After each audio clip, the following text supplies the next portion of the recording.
The aim of this talk is to bring into light the political dynamic of Simondon's philosophy of techniques and to explore its transformation, the transformation of Simondonian concepts through Bernard Stiegler's thought in order to understand their implications for our technical epoch and our contemporary societies. So I will try to point out the theoretical gesture which enables to move from Simondon's analysis of technical objects to Stiegler's analysis of automatic societies.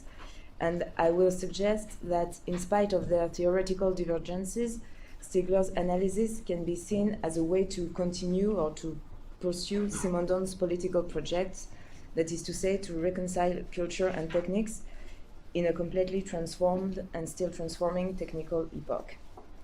So in the second part of his doctoral thesis, entitled On the Mode of Existence of Technical Objects and published in 1958, Simondon strongly criticizes the opposition between cultural contents and technical objects, according to which culture is considered as the domain of humanity, values, and ends, and opposed to techniques considered as the domain of simple means or pure automatism.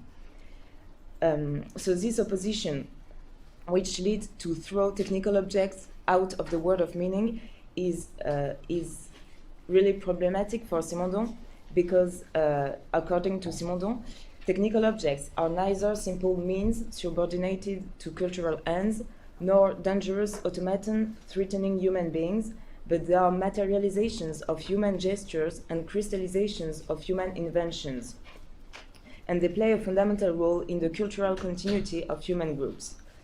Indeed, in Imagination et Invention, a course given in 1965, Simondon explains that technical objects are object images, objet image in French.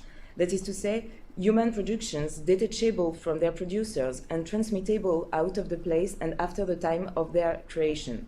Technical objects, tools or machines, just as aesthetic objects, monuments or work of art, or what Simondon calls prosthetic objects, clothes or accessories, are vehicles of knowledge and experiences opened to new interpretations and transformations. They serve as intermediaries between past and future of human groups and are necessary conditions for cultural transmission and evolution. But according to Simondon, the industrialization of production have disturbed these relations between technical objects and cultural contents. It seems that the industrial technical objects cannot play their role in cultural transmission and transformation anymore, because they are alienated from their producers on one hand and from their users on the other hand. So indeed, according to Simondon, the first consequence of the emergence of machines is the transformation of the function of human beings in the process of production. Whereas in handmade production, human individuals were the porters of tools, in industrial production, they do not carry the tools anymore because machines have become the porters of tools. Human individuals are gradually relieved of their technical functions, which are accomplished by the machines. Thus, they become either the owners of the machines, either the servers or the auxiliaries of these machines. But either they supervise the machines, either they clean or maintain them, but in any case, they can have a reciprocal relation with them because they do not understand their internal functioning. So they cannot mediate the relation between different machines, and they cannot participate to their evolution, to their transformation, and to their ameliorations. So there is alienation because the machine escapes to human comprehension and action, and the technical reality remains out of range of human individuals. This is why for Simondon, alienation is not only a matter of the property of the means of production, but of the relation between the human individual and the machine. But this psychological and physiological alienation does not only concern producers of technical objects, but also their users. Simondon explains that in pre-industrial societies, there was a continuity between the production of the technical object and its utilization. The separation of the object from its producer was accompanied by the transmission of hereditary knowledge and learning processes. Thanks to this transmission, the object could pass from generations to generations, and the human activity that was crystallized in it could be understood and pursued. But in industrialized societies, the liberation of the technical object from its producers takes the shape of what Simondon calls venality. Industrialized objects are put on the market in order to be sold to buyers who are unable to decode or to decipher the industrial operations which led to their production. So, the building operation is not readable in the object anymore, so the object becomes a stranger for the humans who are supposed to use it. Industrial production puts human individuals in the presence of objects which remain unintelligible for them. They can just employ, consume, and throw them away. But the functioning and the meaning of the technical world they live in escapes from them. Indeed, according to Simondon, since the Industrial Revolution, this technical world is evolving more and more rapidly and at a more and more global scale. Technical evolutions, which used to occur inside local cultural groups at the level of tools and at a slow rhythm, now occur at an accelerated rhythm and take place at the planetary scale of technical ensemble. The rhythm of technical evolution has become faster than the rhythm of cultural evolution, and this discrepancy has led to a gap between technical realities and cultural contents, which Simondon describes as a situation of crisis. Indeed, in a text called Psychosociologie de la technicité, Simondon insists on the fact that since industrial revolutions, cultural contents such as legal institutions, languages, customs, or religious rituals evolve at a slower rhythm and endure less radical modifications than technical objects. The cultural contents remain the same, whereas the technical world to which they correspond gradually disappears. A new technical world gradually appears, which seems to have no cultural signification, whereas the old cultural contents seem outdated and archaic. So this temporal discrepancy between technical and cultural rhythm challenges the government of human societies, because codes and laws are adapted to societies where human individuals work with tools, whereas the reality to be governed consists of humans and machines. According to Simondon, this led to a critical situation in which technical evolutions are abandoned to exterior forces and disorder. For all these reasons, Simondon maintains that these technical transformations create a risk of disadaptation of human societies to their milieu. But at the same time, he insists on the fact that this risk of disadaptation is also a chance for evolution on condition of modifying human attitudes and cultural contents. According to him, the reconciliation between culture and techniques implies that the human beings who are in relation with the industrial machines or products understand the human activity crystallized in them, and thus consider them as vehicles of information and signification, and not only as tools or goods. This is the reason why, in order to fight against alienation in the production process, Simondon suggests to adopt a new economic and social model which rests on a new social function, the function of the technologist or of the mechanologist, who is neither a worker, neither the owner of the machine, neither the user of the tool, but a psychologist or a sociologist of the machine who understands them and who exchanges with them. At the same time, the role of the mechanologist is also to represent technical beings in front of those who elaborate culture in order to favor the integration or the incorporation of technical beings into culture.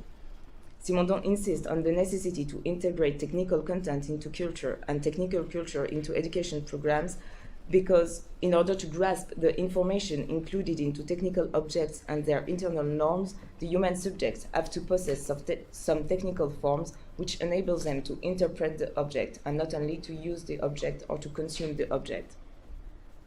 So this teaching of technical culture is supposed to bridge the gap between the builder and the user by giving the user the capacity to prolong the act of the builder, to prolong the act of construction and of invention, and to give him the power to participate to the evolution of his technical milieu, and so to think and to transform his existence and his situation in the world. This is the reason why Simondon says that this technical culture has a political and social value. So, to conclude on Simondon, we can say that there is two major political perspectives that emerge from his work. First, the invention of a new social function, the function of the technologist or of the mechanologist, which aims at overcoming the alienated function of workers and owners. And on the second and the development of a technical culture which enable users to understand the technical milieu and to give technical objects a cultural function by making them become medium of significations. But we also know that, according to Simondon himself, such political perspectives are adapted to a certain form of alienation, which is specific to Simondon's technical epoch, that is to say, which is specific of the 20th century and of the technological breakthrough of mechanization of production, which led to scientific division of labor and then to consumer society. Yet, as Simondon puts it, each technical epoch produces its own peculiar risk of alienation, and it seems that our contemporary societies have to face a new technological shock due to the digital automation and robotics, which led to digital labor and algorithmic governmentality.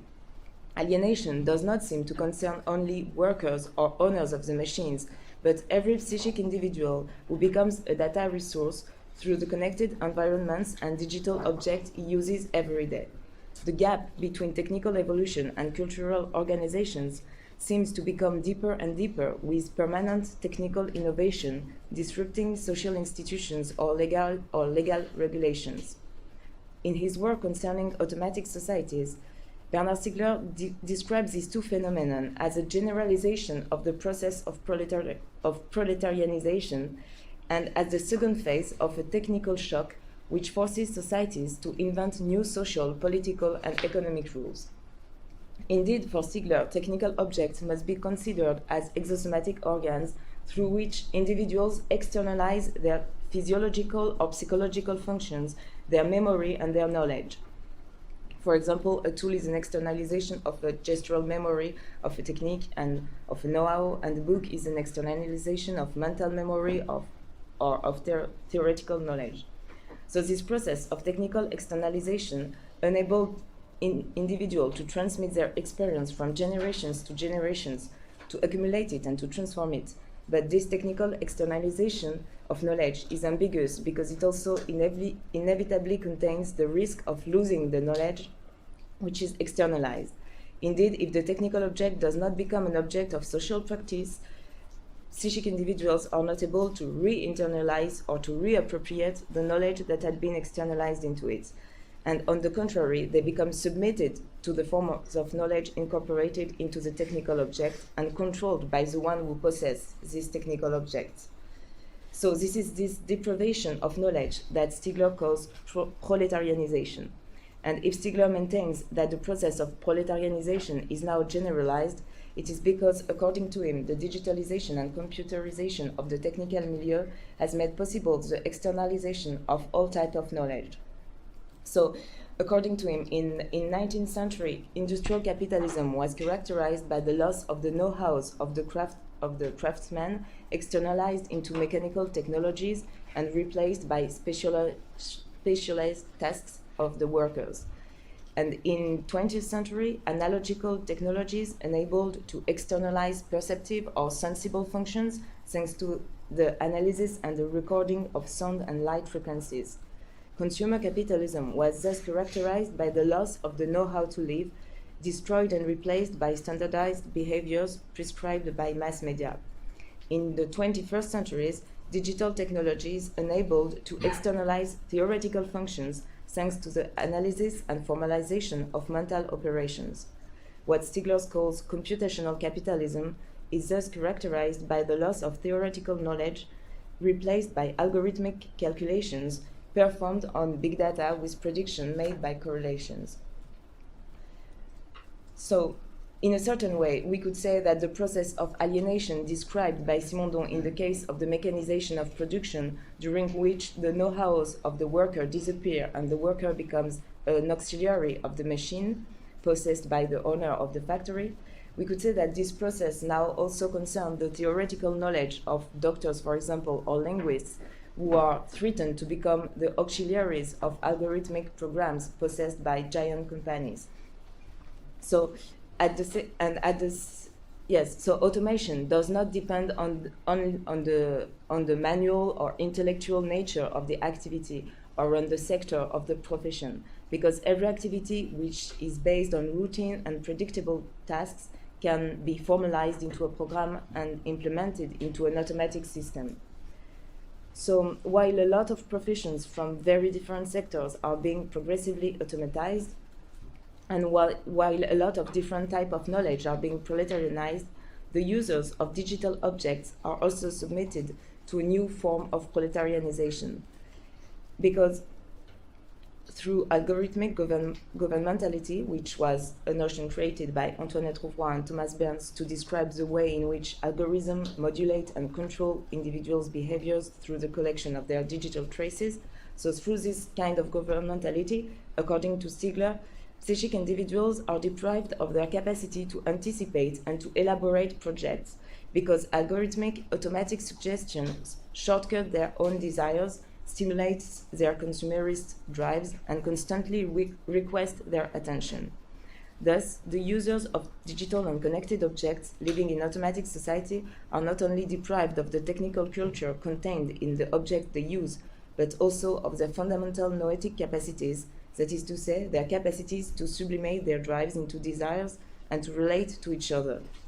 So the process of alienation of producers and consumers of technical objects described by Simondon in 1958 thus seemed to have become a process of generalized proletarianization concerning all professions and every psychic individuals in algorithmic and connected environments. The gap between culture and technique, which was described by Simondon, also seems to take new dimensions in contemporary society. Indeed, in his philosophy of techniques, Stigler also insists on the discrepancy between the rhythm of technical evolution and cultural or social evolutions, because according to him, technical evolutions always provoke a social or a cultural shock. The technical modification of the environment suspends the efficiency of cultural rules and habits and the functioning of traditional organizations. So in a second phase, the society and psychic individuals have to create new rules, new habits, new forms of knowledge in order to adopt their new technical milieu through the constitution of a new epoch. But according to Stigler, this twofold process constituted by a technical shock and then by its social adoption is interrupted in contemporary society because technical innovation is so radical, so rapid, and so disruptive that psychic individuals do not have the time to organize themselves collectively in order to invent the new knowledge and practices required to adapt the new technical milieu. Innovative products are given out for sale and thus enter into society before that their possible toxicity has been evaluated by the psychic individuals who will be forced to use them. So, yes, marketing injunctions provide the rules for their use, and psychic individuals do not have the time to collectively produce regulation, legislations, and social organizations in order to transform the digital objects into medium of knowledge, so that the digital objects become, because of this rapid evolution, digital objects become objects of addiction or means of control. So this is the reason why Stigler maintains that in order to fight against algorithmic governmentality, it is necessary to turn the digital technologies of control into objects of care or medium of knowledge.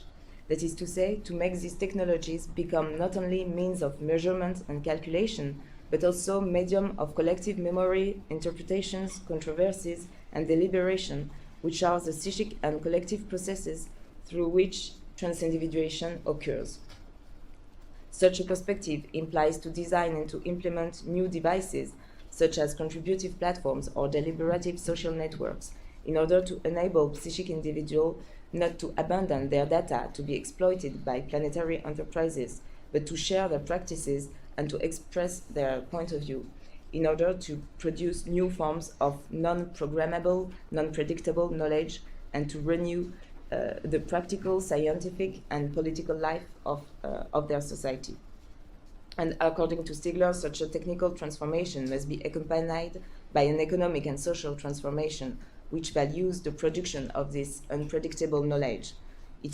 For him, it is necessary to experiment, an economical model in